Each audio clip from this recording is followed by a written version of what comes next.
Hi, I'm Angela Non. I'm Ariana Kempis. And this is BRB Crying.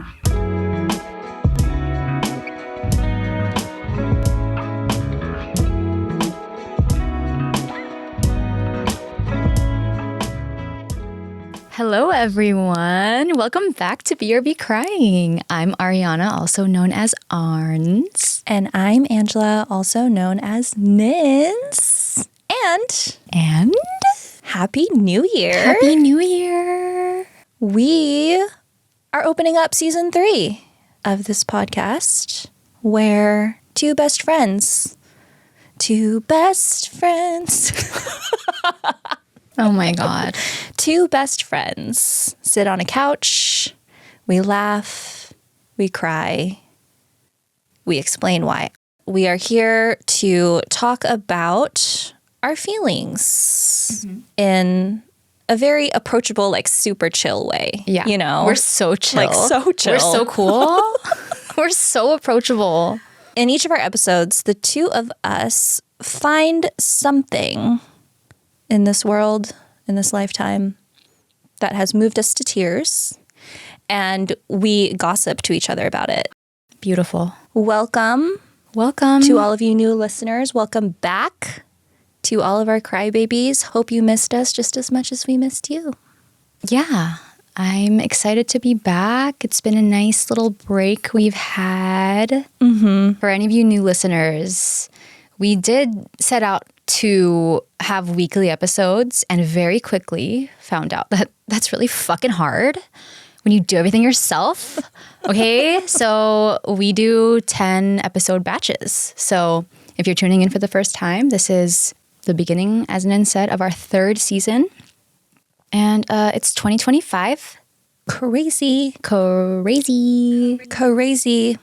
I saw a thing that was like, I'm so ready for precedented times, but I don't think we're going to get that. No. So now that we're in a new year, do you have any burning resolutions you want to share? Oh gosh. I think I'm trying to be kinder to myself. As we all should. As we all should. I feel like I say that all the time. That's great. It's an ongoing journey. It is. You know? It really is. This year I'm going to be so fucking nice to myself. Love that energy. Yeah. How about you? I know I already mentioned it to you offline, but one, you probably forgot, and 2, it relates to my story. So I'll talk about it later. Okay. You mean you don't remember every single conversation that we have ever? You don't have a catalog? Listen, imagine trying to remember everything that we talked about in the last time we hung out for 10 hours straight. It's kind of hard. We did do that. We did hang out for 10 hours a couple days ago. It was cool. Yeah. I missed that. Yeah. It was good. We had a friend's miss at your house. And you purposely were like, let's do it at 1 p.m. so this can last as long as possible. Yeah. And we really did stay. Because I knew it, you know? Yeah, but that's the thing. It's just like when all of our friends are together, no one wants to leave. No. You know?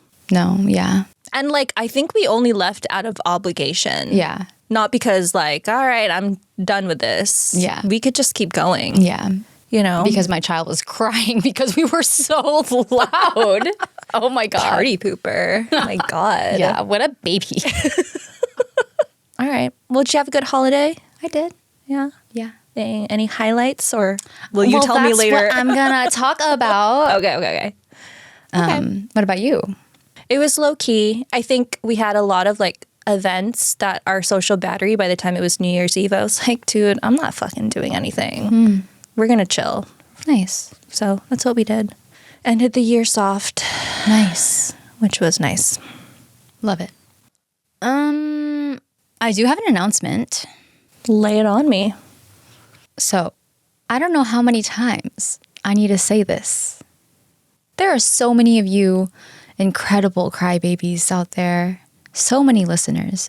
Every week. So many downloads. Oh my God. It's crazy how many downloads. I'm like not even being sarcastic right now. Oh, I was being sarcastic. No. I was going to say, not being sarcastic. We actually did see a huge spike after getting featured on Apple Podcasts. Us. Yeah. So we love that energy. But those reviews, it's not quite adding up unless there's only like 30 people who just keep listening. And re-downloading. Over and over again. Which, love you, but... Yes. But in order to encourage those of you who are a little shyer, we're doing a little giveaway. And if you write a review for us, screenshot it, send us a DM that you wrote it, send us a little email, we will enter you into our drawing to win a BRB Crying hat. So write that review. I don't know if I have to say this. 5 stars only. Tell us how much you love us. Yeah. And we'll reward you with a chance. You to win.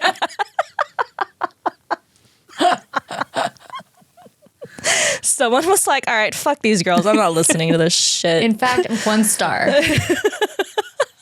Yeah. It's true. We'll reward you with a chance to win a hat.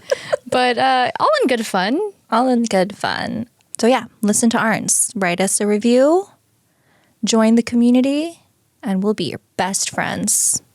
Yeah. And we can match and wear hats together. Mm-hmm. Maybe if you win. Okay. Okay. I think that's enough BS to start off the year. Plenty. I think you should start us off today. Okay. Open us up. Okay. I'd love to.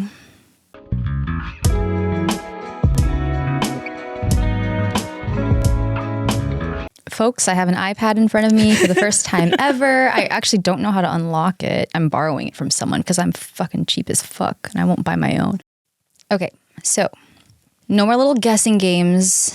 I know we like to do that, but you know, I'm rusty. I'm just going to dive right in. Dude, why do I feel so rusty? Because we were on a break for like 2 months. I know, but it's like, babe, it's just talking. I know.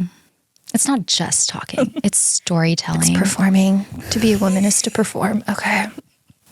Okay, so as you know, I recently went on a trip to Asia over this Christmas break. I want to preface this all, by the way, by saying I obviously acknowledge travel. Such a huge privilege, and I'm always grateful for every chance I get to partake in it. So we went to Asia, and we went to Bali in the Philippines. My sister enrolled her kids in a world schooling program in Bali, and it's this month-long program that kind of emphasizes experiential learning and cultural immersion, and it's really fucking cool that these programs exist. I didn't know that before she had told me about this, but it kind of challenges the way we approach education, and you know how fucked our education system is. So we decided to tag along for a little bit, and Jomi and I had been to Bali before. You might remember this because you were there. I was there. It was many, many moons ago. So we were much younger.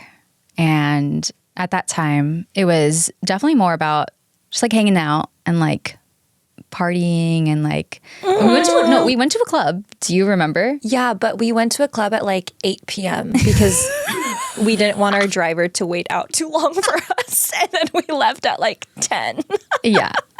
Regardless, you know, drinking, hanging out, going to the beach, touristy stuff. So I thought it was going to be more of the same when we went to Bali this time, just hanging out, not the partying, but I thought it would be just pretty low key. And it was, but it was also so much more than that. So I figured I would talk about the one time that I cried on this trip. But first, context. And by context, I mean, let me just complain for a little bit about like the really low point of our trip, which I was posting somewhat real time on stories, like on Instagram. So I know a lot of people were like, oh my God, like what happened? So if you're one of those people, let me lay it out for you. If you're not one of those people, you have no idea what I'm talking about. Some kind of shitty stuff happened while we were on this trip, and I had to talk about it. So we had a few mishaps. I know I mentioned this to you before. Sana had an allergic reaction before we even fucking took off from the flight. We literally walked to our row and she fucking threw up everywhere, full body hives. Sick. It was sick, dude. It was so cool. All over me. Smelled like vomit. It was a 17-hour flight, you know. Sick. I smelled terrible. And then halfway through, I also threw up. So it wasn't just her. So that was cool. She also had another little allergy attack, like in Bali. I don't think I mentioned that, but it was just like, it's really hard traveling. It's really hard traveling with a baby with severe food allergies. I mean, we made it work, but I was like, okay, this is the low point. It can't get worse than this. Lo and behold. So halfway through our trip, we decided we were going to go to Ubud, which is famous for its rice terraces, and people are always on that, you know, that swing. Everyone goes to the swing. So we had plans to go there and stay for a couple days at this beautiful, beautiful Airbnb. It was smack dab in the middle of the forest, or I guess it was kind of like jungle. Babe, you're looking at the wrong girl. It was smack dab in the middle of the jungle. I was outside for 30 minutes today. Like, accomplishment. Don't ask me what the difference is. What is the difference between a rainforest and a jungle? I just said don't ask me. You know, I have an iPad now, so I guess I could look it up. But yeah, it was like remote and lush, stunning. We walk through the gate of the villa, and this gorgeous pool welcomes us on the ground floor. And then we walk upstairs, and we realize that the whole living area is open air. So the kitchen, the living room, it's perched on a balcony overlooking this pool. And of course, when I was booking this, I forgot I had a 1-year-old. I did not look very carefully. I was just outdoor bathrooms. Like, and, you know, I was so swayed by how beautiful the aesthetics were that didn't really think through the logistics. The railing posts were like over a fucking foot wide. She could literally slip through. Like, she wouldn't even have to try very hard. She could just like walk through and like plummet. So we were there for an hour while she was napping, and we were like, oh my God, what do we do? What do we do? What do we do? And then after that hour, we were like, we can't do this. Like, our anxiety was so heightened. And, you know, we only get so much vacation a year. We're like, we're going to spend like 4 days here just fucking panicking. Like, every second, someone has to have their eyes on her. And so we canceled our booking and we like drove all the way back to where we had come from. And we were so bummed. Like, we didn't get our money back. We lost our money this entire leg of the trip. Like, what we had booked, all scrapped. And of course, I feel like it's all my fault because I was the one who was like, I'm going to stay here, you know. And we fight. I did cry. I'm not going to talk about that. But it was just, you know, it was just really shitty. It was like, I was most looking forward to this part of the trip. And then like, it just didn't come to fruition. Yeah. And do you remember me telling you, like, when you had shared those stories about what happened to you, I weirdly was like, that whole week, I was like, I feel like Arns is going through something right now. It was so weird, like across the Pacific Ocean. I literally turned to Lou and I was like, I feel like something's happening on their trip right now. I feel like her energy is off. Oh. And I didn't know. I had no idea. And then you shared that. And I was like, whoa, that's crazy. It was really bad. It was really bad. And so, of course, I cannot relax until I solve the problem. So like later that night, after the fighting and the crying, I'm like Googling like family-friendly resorts. Like, please, like, just give me a place where I can go to the bathroom and not panic about my child jumping off a ledge. So I'm scrolling, and I find this place and it looks fucking sick. And by fucking sick, I saw the word zero waste and I was like, book. I hardly like looked through it. I was just like, it looks cool from the pictures. Price was very decent. And so I booked it. And I kind of hate like, everything happens for a reason. But I really do feel like this was the best mistake I could have made, booking that Airbnb and it falling through. because we booked this resort. We ended up staying there for the next 4 days. And we have an idea that it's going to be pretty cool because it looked cool. And then we pull up and we're like, oh. And turns out we booked a fucking wellness resort. And I did contemplate gatekeeping this place. But out of the goodness of my heart, I will share. It is called Potato Head Suites and Studios in Bali. I don't know if you remember this, but Potato Head Beach Club, it's like a really, really popular beach club in Bali. I think we might have actually gone. I was going to say Potato Head sounds familiar. Yeah. Really popular beach club. And that's how they started. But then in the time since we had gone to Bali, it became like such a bigger thing. And so on their website, they call themselves a creative village that embodies the world we want to live, create, and dream in. So we check in and they welcome us with this shot of like an herbal elixir called jamu and a little zero waste kit that we could bring around with us while we're on the resort, like stainless steel water bottles for us to like fill up. And as they're talking us through this, me and Jomi are kind of looking at each other like, where are we?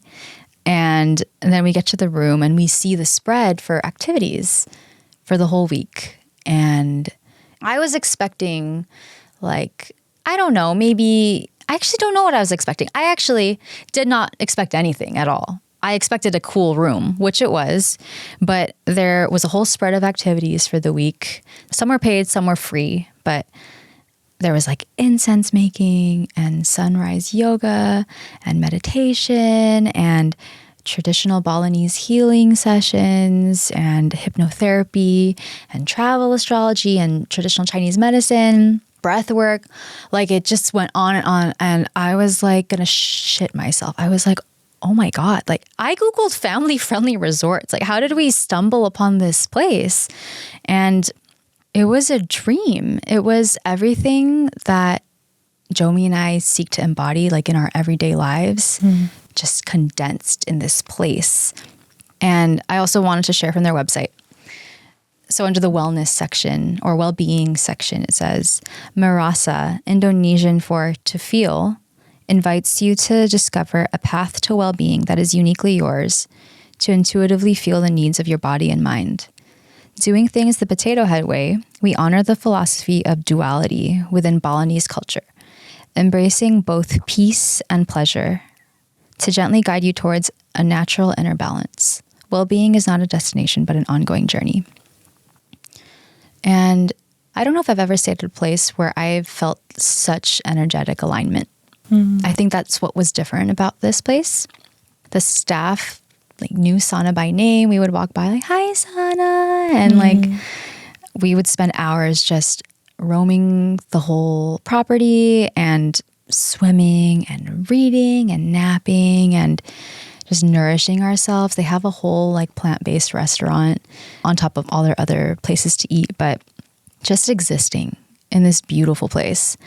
And honestly, until we got there, I just didn't even know places like that existed.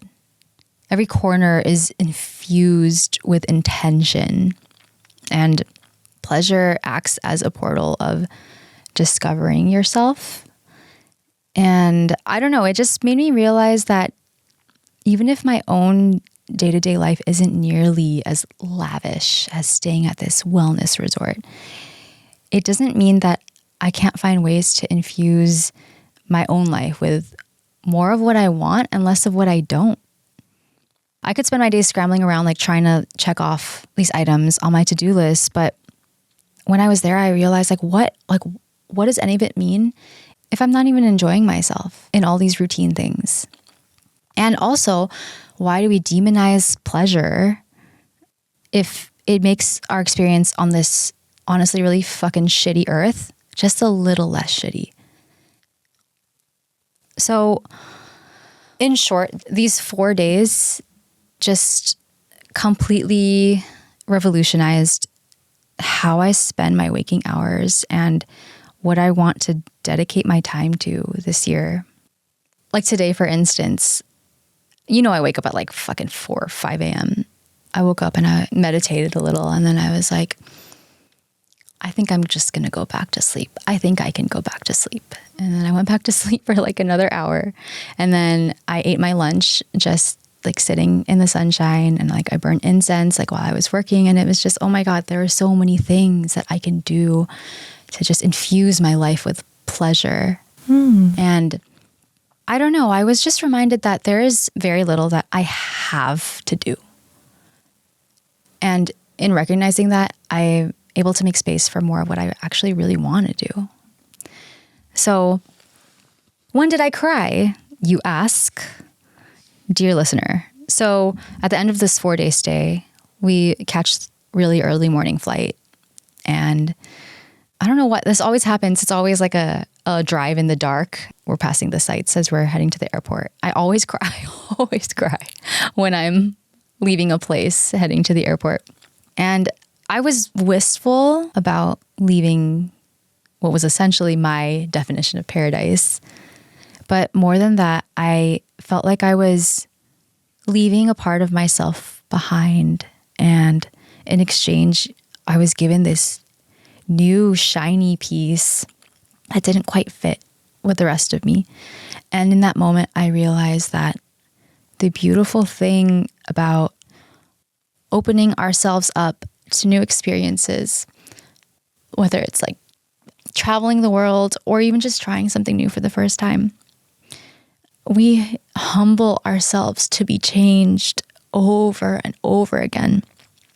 The people we are before and after are so different. And the very core of our being shifts and rearranges. And for a moment in time, we're taken out of ourselves and shown that life can be different and we can be different. And it can be scary to realize that you're not the same as you were before this experience. You know, what if these old parts don't fit with this new self that I've found? But that's growth. And we can either stay exactly as we are and give into that fear of the unknown, or we can open our hearts to this transformation and trust that in the same way we can change over and over again, we can also find ourselves over and over again. And so I wanted to end with this quote. When you enter the hotel room, there's a little video, a welcome video they played. Obviously gorgeous, but it was highlighting Erykah Badu, who had done a little stint there. And she had done, performances and classes and stuff like that. And in this video, she says, I feel I was called to be here, to touch the trees here, to bow with those who bow here, to bring back together parts of myself. I feel very familiar with this place, and I'm welcomed here. I feel that, and I feel it familiar to me. So should we book a flight or? It's funny because after our last trip, I had a lot of fun, but I wasn't absolutely dying to go back. And I was like, if I went back, that would be fun. But I wasn't like, I really, really got to go back. And so when we booked this, I was pretty excited, but I was like, I'd been there before. You know how it is where it's like, I've been there before though. Like I only get so much vacation a year. Like, shouldn't I go somewhere new? But I feel like I just experienced a whole side of it that I didn't even know existed. And I'm so, so grateful. Yeah. And I can't wait to go back. Do you want to come? Sure. Okay, cool. Yeah, I mean, I know it's annoying because we have this like, oh, how many countries have I been to, right? But you don't go back to the same place when you are no longer the same person. You see it differently. There are things that are more important to you. There are things that you prioritize. I mean, I'm not surprised that this one was a much more grounding experience because we went when we were in our 20s and I was the dumbest bitch you had ever met. Like, I think I was dumber, but zero direction, just like there for more vain reasons. Yeah. And now that we're in this stage of life, we're really trying to uncover the meaning of everything. I'm really glad that you stumbled upon this place that gave you a pretty big cheat code to discovering what it was. Yeah. Oh, and I forgot to mention, leaving that place, I was like, oh, this is what I want my New Year's resolution to be. I want to explore different healing modalities like every month. Oh, that's right. I want to try something. I do remember you saying this to me. Oh, you do? Yeah, because there are so many things that I have always wanted to try, but I've just never prioritized it. And this made me realize like, oh my God, I want to do these things so badly. What am I waiting for? What's your first one? Well, I did one when I was there. I did a travel astrology consultation. Yeah. I don't know. Maybe hypnotherapy. Maybe a past lives regression. That one has been on both of our minds for such a long time. Exactly. And it's like, okay, well, what am I waiting for? You know? Yeah. We're waiting for sponsors to pay for it.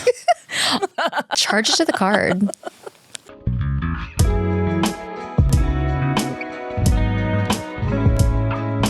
Lay it on me. My turn. Your turn. All right. So to start us off, I got to ease us in with a quick little childhood memory of me reading Harry Potter for the first time. Oh. Not what I'm going to be talking about today, but just a nice opener. Okay. So I remember when Harry was on his way to Hogwarts. He was on the Hogwarts Express, and then he arrives to his first Great Hall feast. And so much of that first book was world building, right? You got this kid in the UK, but he's also entering into this magical wizarding world.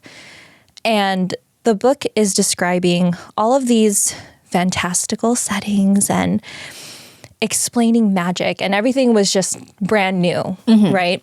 So me, an ignorant, uncultured 9-year-old American, read about Harry experiencing and trying all of these wizarding foods, right? Like the chocolate frogs, the pumpkin pasties, treacle tart, butterbeer, fizzing whizbees.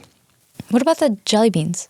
Birdie bots. Oh, yeah. Yeah, all of it. Disgusting. 50-50 chance that it's disgusting, which are too high. Too high. And I thought, whoa, cool. Like, Yes. mouth-watering. Such magic, such wonder, right? And it genuinely wasn't until I was in my mid-20s that I realized that treacle tarts weren't a make-believe fantasy sweet treat, but were in fact a real British baked dessert. It took me until 32 years to learn that. What? Okay, I'm not the only one, right? Like, just, You know what? I got an iPad. I'm fucking Googling this shit. What the fuck? it's like it almost looks like a pie, like a tart, but it's like butter and something that the Brits call golden syrup. I'm so hungry. Oh my God. A little bit of lemon, okay? Okay. But yeah, treacle tart is a beloved baked dish that actually existed centuries before the publishing of this series that every British kid 100% glossed over while I sat there like racking my brains like, oh man, like what could this be, you know? As it turns out, baking in the UK is a big fucking deal. 31-year-old me scoffs at 9-year-old baby Ange because now I consider myself to be somewhat of an expert on British baking. No, just kidding. Let's call myself advanced No, let's call myself an intermediate novice. Okay. In baking. And that is all thanks to my hyperfixation on a beloved TV show known around the world as the Great British Bake Off. Have you ever watched this? Jelena and Mios would always watch it, so I would tune in. Okay. When they would watch. Okay. During the pandemic, I feel like it was really strong. My hyperfixation, I think, started 2018, 2019. Okay. So my sources for today are the Great British Bake Off's website, an article posted by here'sthedish.com, and then a TikTok posted by Henrietta Shaw. So, the Great British Bake Off, if you don't know, is a televised British baking competition produced by Love Productions, and it first aired in 2010 in the UK and was later released on Netflix in 2017. Since its start in 2010, there have been 15 seasons. The Brits actually call it series, but that's confusing for us dumb Americans, so seasons. Yes. Also, quick aside, the US actually changed the name of the show to the Great British Baking Show. They did? Because Pillsbury owns the copyright to the phrase Bake Off. What? Yeah. Wait, I didn't even know that. Because everyone says Bake Off. That's because that's what it's known like all around the world. And here, capitalism is king. And we just Yes, it is. take ownership of phrases. So that's why it's called the Great British Baking Show on Netflix in the US. All right, so I know you said that you've watched the show before, so you're familiar with the format. But to all of our crybabies here that haven't seen an episode before, let me just lay out the land. So this competition takes place in what appears to be the English countryside in a makeshift garden tent over the series of 10 weeks. And the show is cute and it's whimsical and it's very low stakes, comforting, and peaceful. And in the competition, we have two hosts. They've gone through several different hosts over the last 15 seasons, but they're mainly there for comic relief, getting the contestants to opening up and just kind of structure the show. And then you have a dozen bakers. These are amateur bakers who join this competition, and they are all tasked with 3 baking challenges per episode. You have a signature bake, you have a technical bake, and then you have a showstopper. And each of these bakes are then presented and taste tested by 2 judges. And at the end of the episode, a star baker is awarded, like who just fucking killed it that week. And then, sadly, the weakest baker of that week is eliminated until finally a winner is crowned from the 3 contestants who make it to the final. And each episode has a different theme. So the first episode is usually Cake Week. And then week 2 is biscuits, or what we Americans call cookies.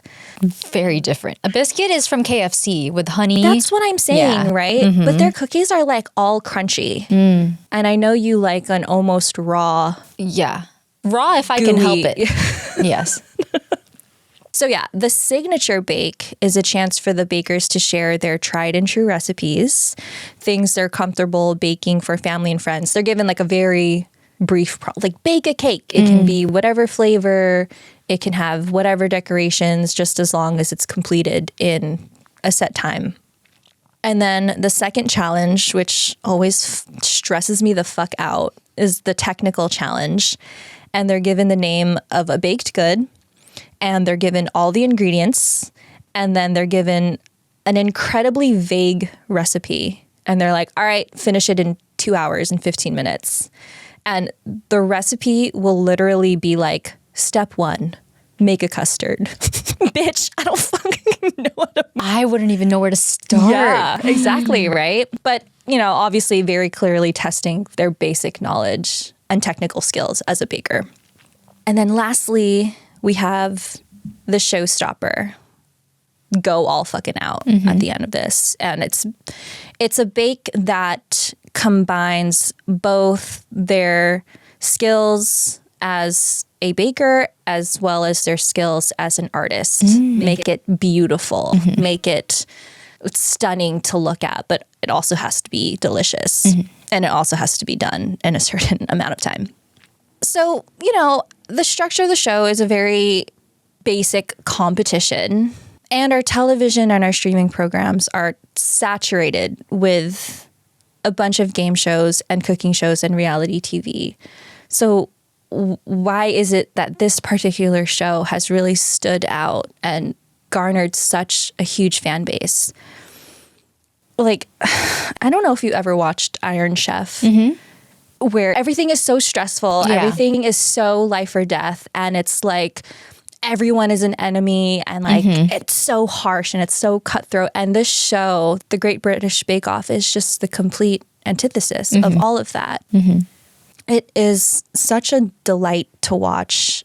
And I think it's mainly because every single season's contestants are just so pure. Like they're just genuinely good, honest people who lead very normal lives. People that you see yourself actually wanting to be friends with, of all ages, of all ethnic backgrounds, all walks of life, but all so wonderfully kind and JK in the classic British way. JK. I really had to spell that one out in my head to understand it. That's my accent, like not It sounded like you were saying JK. JK? Please stop. Okay. Also, the show is famous for its very blasé sexual innuendos that are constantly interwoven in the dialogue surrounding talking about baked goods. Like they'll be talking about a custard-filled pastry, and the judge will be explaining the proper way to fill the custard. Quite often, I need 2 holes so that I can squirt, said in like the most deadpan, posh British accent. Oh my God, I didn't know this. Yeah, like you have to find it, but like it's there. It's for sure there. There was another episode where like for the showstopper, they had to create a cake that resembled an animal. And this fucking woman decided, you know what, I'm going to make a beaver. And then everyone's like, all right, let's try her beaver. Oh, no. No. I mean, it's kind of funny. But anyway, I mean, as with any reality show or competition, you as the viewer start to see more of the contestants and their personalities, and you start to pick your favorites and root for them week after week. But as you, the viewer, are learning more about these people, on this show, you watch as they themselves, the contestants, start to bond with each other, start to form their own friendships. And you see something that is so rarely captured in reality TV. You see them support one another and cheer each other on. Yes, the challenges can be stressful at times. There are hiccups and bakes that don't go according to plan. And yes, at the end of the day, this is a competition with only one crowned winner. But I think above all, it is the purest display of the best parts of humanity. Friendship, creating something so that other people can be nourished, displaying artistry, building community, and the classic British cheekiness. JK. JK. I have been a fan of the show on and off since probably 2019. I haven't watched every single series. But over our Christmas break, I had the chance to catch the latest season on Netflix, which is Cycle 12, Series 12, Season 12. I don't fucking know. It's 12. And it was just like exactly what I needed. Like just turn your brain off, have this on, feel comforted, and just find enjoyment in this very relaxing, easily digestible show. I think of all of the seasons I'd watched, this by far was my favorite group of bakers. I cried so many times throughout this season. So many times. Oh. So let me tell you why. So I'm going to show Arns a clip of the intro from Cycle 12. For those of you that want to follow along, this is the first 2 minutes of episode 1. I know you've seen the show before, previous seasons, but I kind of just want you to get like a feel of like who these contestants are and just kind of bring us back to what the show is like. Sorry, I forgot for a moment that we were... I know. I was like... Oh, shit. I forgot we were I'm in the middle of recording. I was like, okay, so I can't wait to get in. Oh my God.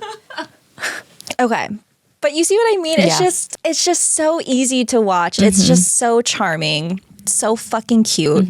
They're so sweet. Yes. Yeah. Yes. Is that just what it's like over there in the UK? Okay. So for my story today, I want to introduce one of my favorite contestants from this season. You saw glimpses of her in that intro. Her name is Nelly. And according to her bio on the Bake Off website, Nelly is a 44-year-old wife and mother to 2 boys. And she works as a palliative nurse in Dorset. She grew up in Slovakia and then moved to Austria to study nursing and then eventually found herself in the UK. And she loves incorporating flavors of Slovakian cuisine into her bakes, as well as spices representing her husband's Pakistani heritage. And she's just a ray of pure fucking sunshine. I love her. And at first, I thought that she would be kind of intimidating and kind of like in your face, just because she does give off a very strong presence. But over the course of the show, you realize how goofy and silly she is. But more importantly, you realize how big her heart is. Let me just show you some of her sillier moments on the show, just so you can get a vibe for like how hilarious she is. So I'm going to show Arns a TikTok edit of Nelly's funniest moments uploaded by user at Henrietta Shaw on TikTok. So cute. She's just so funny. Okay. So, Arns, now that you have a little taste of what Nelly is like and understand how she was able to charm the world, I want to show you one of her bakes that she did. And this is from the Showstopper Challenge during Biscuit Week. And for the Showstopper, each contestant had to create a fucking puppet theater out of biscuits. So here's Nelly's. And for those of you that want to follow along to this specific scene, this is at the 48.5-minute mark of episode 2. Okay. So just showed Arns the clip. And in this scene, Nelly is working on her puppet theater. And in her puppet theater scene, she shows a couple dancing through a forest. Remember, this is all made of fucking biscuits, okay? So to her, the forest represents all the obstacles in her life, the darkness, the challenges. And it's through her Prince Charming, her husband, that she's guided to the light in the form of a sunset backdrop. And that light symbolizes all the happiness that she and her husband have found together. As they're dancing, there are also 2 other biscuit people playing near them, and those represent their 2 sons. But hanging above this family are 5 stars. And those 5 stars represent their 5 unborn children. And this is what Nelly has to say. They belong there. Even if you don't born them, you carry them in you all your life. So I can't miss them on my show, can I? You know, you going in your life through so many obstacles, and a forest present all these horrible obstacles which we have to do in our lives. And it's dark and it's painful. But in every tunnel and every forest is a light. Maybe small, teeny weeny, but you'll get them, and then it's going to be a big one. And this is just a perfect example of what happens when you let your life inform your art. It becomes so much more meaningful. And what I love about this is that Nelly, who again is from Slovakia, is speaking somewhat broken English. The grammar isn't perfect. The words aren't exactly right, but who cares? Because behind the words are such raw and pure wisdom that only comes from experience. You know the message and the feelings underneath. You are still connected to Nelly in this moment because the heartbreak and the joy that comes with living her life is the same feelings that we experience in ours. So yeah, I have 2 more clips that I want to show of Nelly. They're pretty quick. This next one is from the technical challenge in episode 3. So for this challenge, they have to create a 7-strand plated wreath of bread. And let's see how Nelly did. And this is from episode 3 at the 36.5-minute mark. So spoiler, Nelly got first place in this technical challenge in episode 3. And when she gets first, every single one of the contestants are cheering her on. I mean, this happens in every episode in every season. Mm-hmm. Someone does so well and everyone just wholeheartedly and earnestly celebrates that person in that moment. Like, I don't know, the camaraderie amongst all of these contestants, like, I don't know. It's just so genuine. What's it like? Right? It's so pure. So they're patting Nelly on the back. They're smiling, they're clapping, they're rooting for her. And Nelly is sitting there and you can tell she's holding back tears. As Paul, the judge whose whole fucking brand is bread, is commending her. And in her interview afterwards, Nelly says, "It's very hard for me to take compliments because all of my life I wasn't good enough. And for Paul, the king of bread, it was the biggest compliment I could have." I mean, I don't know. You see how like these contestants, they just burrow their way into your heart, you know? Okay, so my last Nelly clip is from the end of episode 6, and spoiler, apologies. If you don't want to know what the spoilers, just go watch all 10 episodes and then come back to this. But at the end of this episode, Nelly gets eliminated. And let's just watch how she takes it. Throws everything. Smashes a bowl. So hearts broke around the world when Noel, one of the hosts, announces that Nelly is eliminated. All the contestants on the show are kind of shocked. They're kind of just sitting there stunned and sad. And then they embrace her with their love. And the judge comes over to her and hugs her and says, "I'm so sorry." And she says, "Don't be silly. I'm so ready." And then she does this interview afterwards and she says, "I know my children are so proud. Maybe I'm only 6th place, but you know what? It's not to teach them win. It's to teach them enjoy." And then it cuts back to everyone crying and her voice over again. "Of course I'm happy. In each of your hearts is a piece of Nelly, and you're never going to forget me. And that was my aim." Just perfect. Like, no words.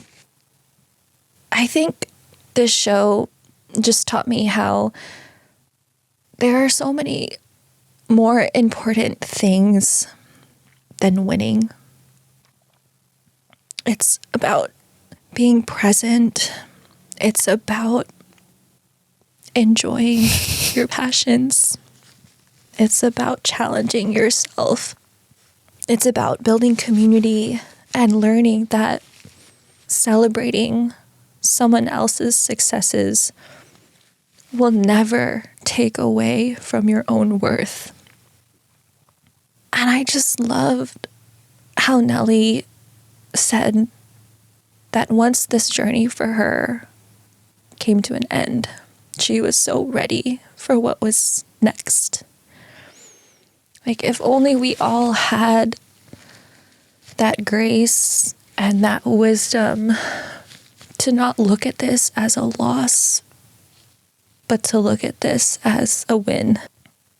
I just hope that this new year allows all of us a clean slate to put these idyllic thoughts into action. And at the end of the year, we can look back with pride over all the things that we did and enjoyed and built, and celebrate with some nice treacle tart. Beautiful.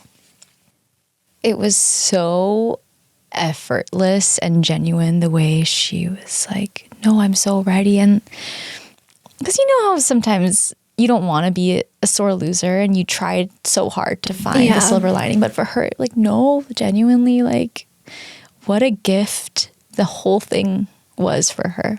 Mm-hmm. For us. Yes. To see that. Yeah. And just like, it's not to teach them win, it's to teach them enjoy. God. She's such a good mom.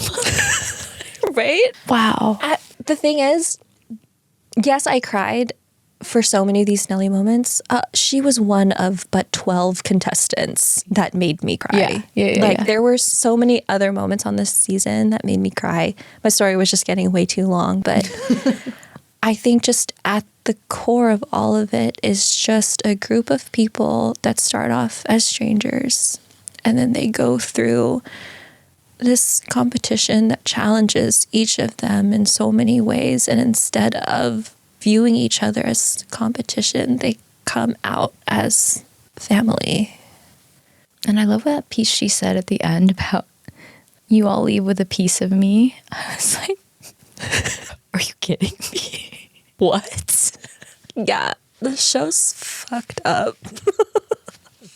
So yeah, highly recommend Great British Bake Off. Yeah. If you're looking for something sweet, sentimental, and just so perfectly British. And you know, I don't even have to try hard to link our stories. Mm-hmm. It was there. It was there. I'm not even going to say it because, dear listener, you know. My God. Well, that's our show, everyone. Thanks for tuning in. We're really happy to be back. I think, not to bring it back to what you were just talking about and not close this out, but, you know, it's about enjoying. Mm-hmm. And I know we put a lot of pressure on ourselves to make this podcast. You know, we just pour so much of ourselves into it, but that is a great reminder. If I'm not enjoying myself, if you're not enjoying yourself on here, why are we even doing it? Mm-hmm. So, yeah. I hope you all enjoyed it, enjoyed listening to this as much as we enjoyed talking your ears off. Again, we are going to have a giveaway for a hat. So if you want to leave a review on, I guess I should specify, Apple Podcasts and Spotify, we would love that. Send us a little screenshot so we know it's you who wrote it, and we'll enter you into our drawing. Follow us on socials at beerbcrying.podcast on Instagram, TikTok, YouTube. Follow our newsletter. We're great writers, and we're really funny. So we are so funny. We are a hoot. A fucking hoot. That's all I got. That's all we got. So we are going to end the first episode of our third season. Mm-hmm. And then we will come back with the second episode of our third season. Yep. Next week. Mm-hmm. But until then, BRB crying.